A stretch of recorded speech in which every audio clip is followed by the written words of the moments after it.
Bonjour tout le monde, aujourd'hui on va remonter le temps pour partir au IVe siècle de notre ère et se plonger dans la vie passionnante d'Hypatie d'Alexandrie, mathématicienne, philosophe, astronome. Alors Hypatie d'Alexandrie, elle est née à peu près vers 370 de notre ère et c'est la fille de Théon d'Alexandrie qui fut directeur de l'école d'Alexandrie où on enseigne notamment les mathématiques et la philosophie. Son père était déjà considéré comme un des plus grands mathématiciens, philosophes, astronomes de son époque, qui va transmettre son savoir à sa fille, alors que de base il attendait un petit garçon. Et Hypatie se retrouve à aimer toutes ces disciplines.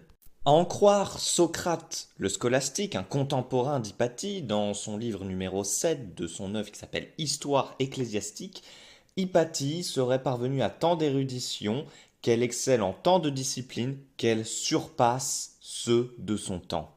Et elle les surpasse tellement qu'elle va devenir même professeure à l'école d'Alexandrie. Elle va enseigner et les gens viennent de loin, de Syrie, de Grèce, d'Égypte forcément, pour venir l'écouter.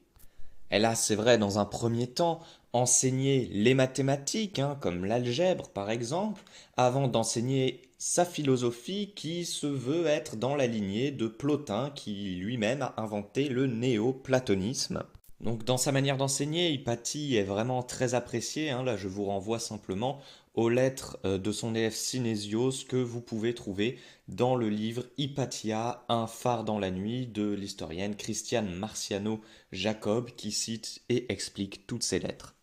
Alexandrie est une ville très active, selon le géographe Strabon, c'est le comptoir du monde, grande ville portuaire, beaucoup de commerce, et Hypatie profite de cette dynamique urbaine pour faire des débats dans les rues, parfois même des conférences improvisées.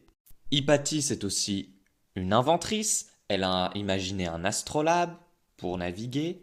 Elle a également imaginé un aéromètre.